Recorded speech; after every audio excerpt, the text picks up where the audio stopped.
When you know within yourself that there's something you want to do, and I believe that all of us were born with a purpose, that all of us have something that we are supposed to do, that all of us have some goodness within us, and that goodness gives us a responsibility to manifest our greatness. And when you know that, you can feel it in your guts, and you know that you're deliberately operating below your potential. You've gotten comfortable. You stop expanding, you stop stretching, you stop challenging yourself. Let me share something else with you. Not only is it possible for you to have your dream, but it's necessary. It's necessary that you have it, that you work on it, that you develop yourself, that you go for what is yours in the universe. The other thing is you look at your goals and look at your dreams. When you're going through some stuff, repeat after me, please. When things go wrong, don't go with them. Yes, write that down. When things go wrong, don't go with them. When you're working on a business deal, you're counting on some money. Someone said you will get the loan and it falls through. You have an event and the people that you thought would be there and support you, they don't come through. Or someone turns against you or you get ripped off. It's going to happen to you. Happened to me. Someone stole all my products. My database, over 180,000 names and addresses. It's not personal. It's going to happen to everybody. It does. 8 out of 10 millionaires have been financially bankrupt. Walt Disney had 7. He filed bankruptcy 7 times and had 2 nervous breakdowns. It's called life. But I got a saying, when life knocks you down, try and land on your back, because if you can look up, you can get up. You've got the power in you to do that. You've got something special. You've got comeback power. Here's the other thing. Let us say together, it's possible. It's necessary. It's me. Yes, write that down. It's me. Take ownership for your life. Nobody can live your dream for you but you. Nobody's going to take care of your business like you. Stop coming up with excuses. Don't give yourself permission to continue to live a small life. You can't fit a big dream into a small life. Give yourself permission to go for it, to test yourself, to challenge yourself, to live full. I like the saying, always strive to get on top in life, because it's the bottom that's overcrowded.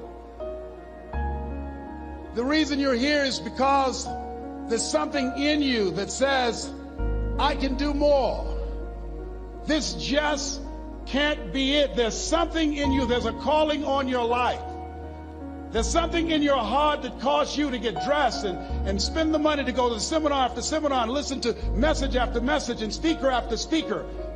Because there's something in you that tells you this is not it for you. You have not peaked here. There's more in you that you're expressing. Eye has not seen, ear has not heard, nor has entered the heart of mankind what's in store for you if you challenge yourself, if you persist and persevere, if you take ownership for your life. George Bernard Shaw said the people that make it in this life, they look around for the circumstances that they want, and if they can't find them, they create them. Create what you want. You have the power in you to do more than you can ever begin to imagine, to control your destiny, to make a difference in our children, to make a difference on the planet, to make an impact. Let us say together, it's me. And let us say together, it's hard. Say it like you know it. Say it's hard. Ladies and gentlemen, it's hard. There are people who have seen their retirements taken away from them by the corporations that they work for. They were within 2 or 3 years of retiring, and they had it taken from them. The number 1 entrepreneurs in this country now are senior citizens. The number 1 employer, number 2, McDonald's and Walmart. And there's nothing wrong with those jobs. I guarantee you those people did not have a plan to end up living their lives at the end of life with those types of jobs. And they didn't have a plan like you have, and while you're investing in yourself, not to. And it's hard. There are people making choices between purchasing prescription drugs or paying for gas or a mortgage note. It's hard when you're working on a job for 20 years, 30 years. Give them some good years, and then they come in and tell you, we've downsized. In other words, you're fired. And then you have to start all over again. How many of you know it's hard? Raise your hands, please. It's hard. And it's not fair. One of the things I like about T. Harv is he talks about work and investing in yourself. It's not fair when people are going up against that kind of stuff to tell them just think positive and be enthusiastic and everything will work out all right. Ain't that kind of party. It's hard. Life will put some knots on your head. I bought my first home for my mother. I was rushing, didn't know what I was doing, and I bought a home that had a lien against it. And they called me, Mr. Brown, yes, there's a lien against your property. We need $55,000 if you're going to stay there. Wait a minute, sir. I just bought this home. The guy told me there were no liens against it. I'm not the one that owe you the money. You should have checked that out, Mr. Brown. Come on. I called my attorney. We followed up. Yes, Les, there's a lien against the property. But he told me there were no liens. He lied, obviously. Oh, my God. He told me he wanted to help me because he admired the fact that I was buying this home for my mother and that he was adopted, and he identified with me. Les, he suckered you. He played you, man. So what? Well, would they take payment arrangements? What about $5,000 a month? They want all the money, Les. They want all the money, or you're going to have to get out. The house is going up for sheriff's sale. Do you have it? No, I don't have it. Can they give me some time? Tell them to give me 3 months, please. Give me 3 months. My mother's in her 70s, man. She has a bad heart. Don't do this to me. This is my dream. Don't do this, man. Please, let me talk to them. Les, I'm talking to their attorney. They don't want to talk to you. I've got to talk to their attorneys. Do you have the money? No. Will they give me 3 months? No. What about 2 months? No, Les.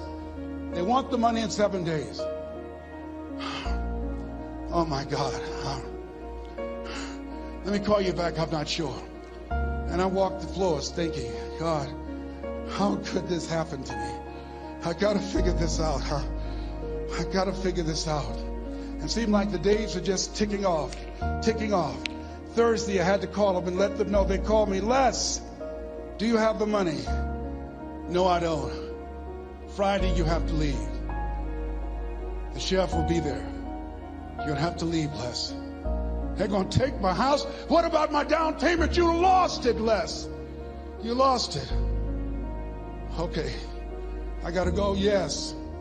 I prayed, Lord, please, if you show me that you're real, if you're really real, you think Paul worked for you, you haven't seen anything. Don't let me lose this house and watch what I'll do for you. I was trying to cut a deal. Have you ever tried to cut a deal? It's amazing how spiritual you get when you get in trouble. You know what I mean?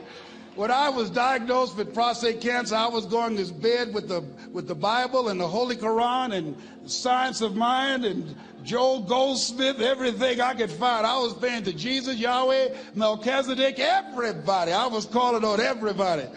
It's amazing. And here I was walking the floor 3 o'clock in the morning, and I had to go and wake my mother up.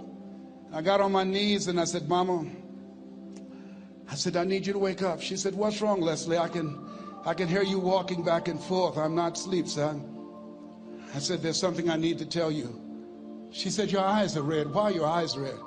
Because I feel so stupid now. Why? We got to move tomorrow. Why, Leslie?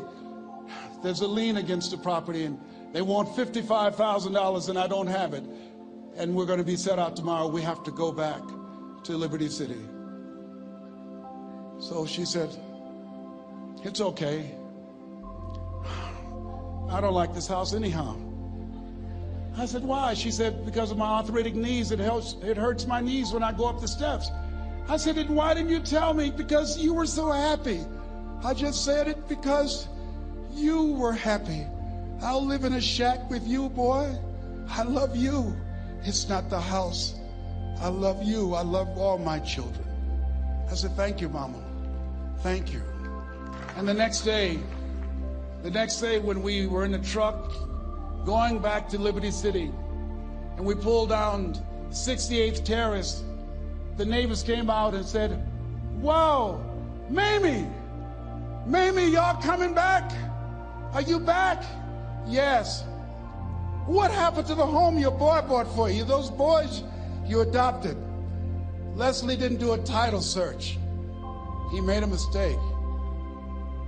And boy, I was so humiliated. How many ever made a mistake that you were just humiliated? Raise your hands.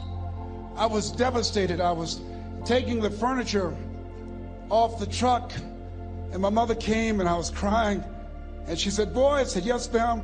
She said, "Hold your head up." I said, "Mama, I can't." She said, "Hold your head up." I said, "Why? Look what I've done." She said, "It's okay. It's okay. You are going to make a lot of mistakes in life, young man.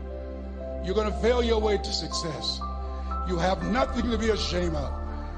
Keep your head up and take that furniture back in the house." I said, "Yes, ma'am." And I learned something from that. If you ever go through something, hold your head up. If you ever make a mistake, hold your head up. If you ever do something that everything goes wrong, life catch you on the blind side, hold your head up. It's not over. Goethe said, "That which does not kill you will make you stronger." Hold your head up. Shake someone's hand on your right and left and say, "Hold your head up."